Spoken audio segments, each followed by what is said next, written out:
Clemson is supposed to be good at defensive end and the entire defensive line. That's where you expect Clemson to be their best. There are programs like Wisconsin where the offensive line is pretty much always good, or Ohio State where wide receiver is excellent.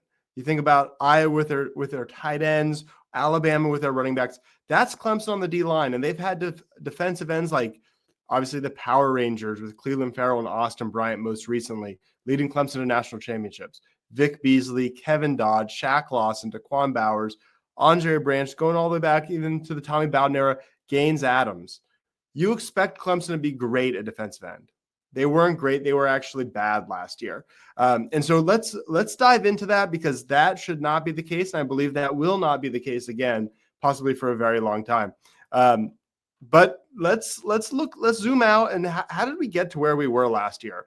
Sweeney hires a friend who was in the high school ranks, Lemansky Hall, knew him from Alabama. He comes in. His first year, they win the national championship. Clelin Ferrell, Austin Bryant are awesome. Their senior years, they don't really improve per se under him, but they were already awesome. They have great years. They both go to the NFL. After that, the recruiting pipeline is still hot. Miles Murphy comes in. Brian Brzee comes in. Five-star Kevin Henry comes in. KJ Henry, excuse me. But in every case, they didn't develop as much or as quickly as expected. Miles Murphy was great as a freshman. He didn't really get any better. His PFF grades go down. Brian Brzee, obviously there's some pretty extenuating circumstances. He got sick, he got hurt, and he also obviously had the tragedy with his sister. But he didn't really become the college star that you expected. And then KJ Henry had a great redshirt senior year, but you don't really expect it to take that long for such a highly rated high school recruit.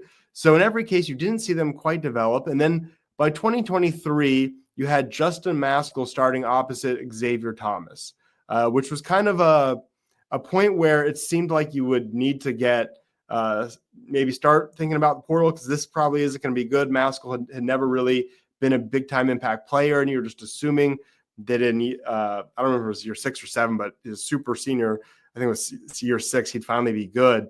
And he was okay, but he wasn't really starter level for an above-average top contender. Luckily, TJ Parker helped salvage that group as a true freshman, really being Clemson's best defensive end, even as a true freshman. But following that year, they finally let Lemansky Hall go. So you bring in Chris Rumpf. You think, hey, we're going to see a turnaround. Adam Kisai transfers as a true freshman before he hardly does anything before he gets to his first season. And you think that, okay, they'll go get someone in the portal. They almost have to.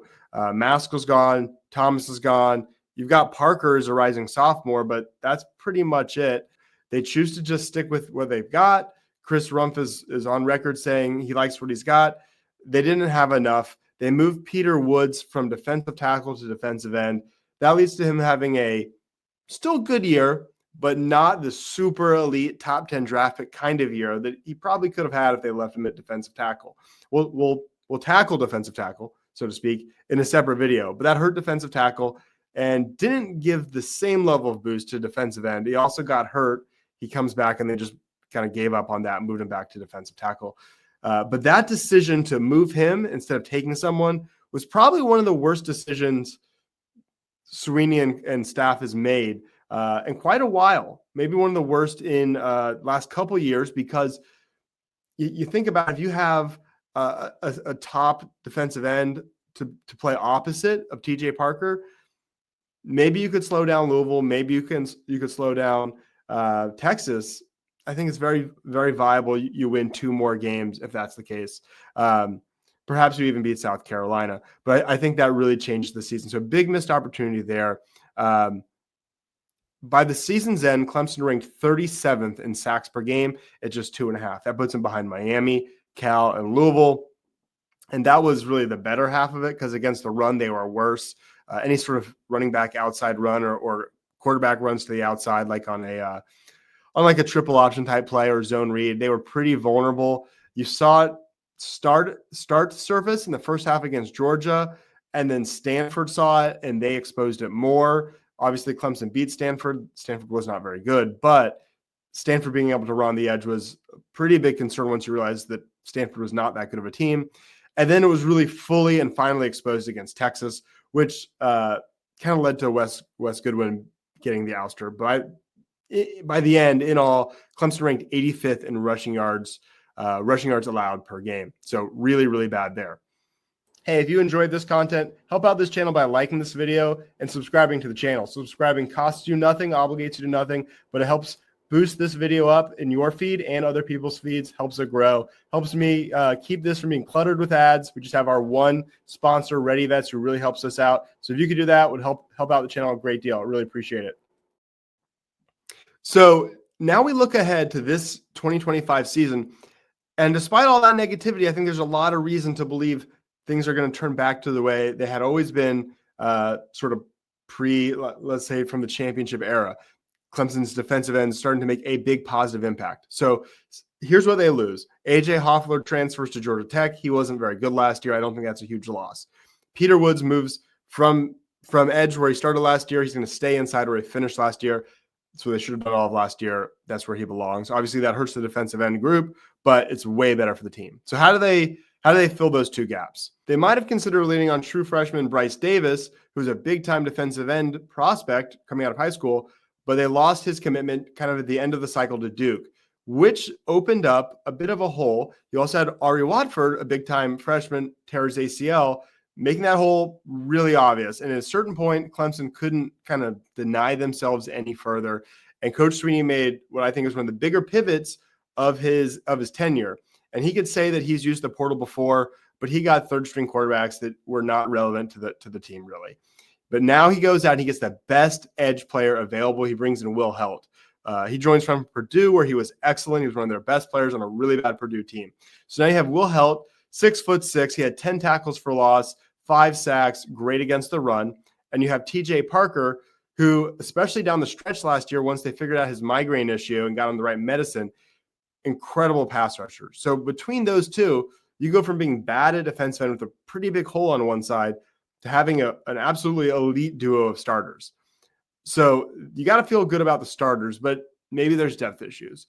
So as you look at that, I think there's 3 names that will primarily be relied upon for depth.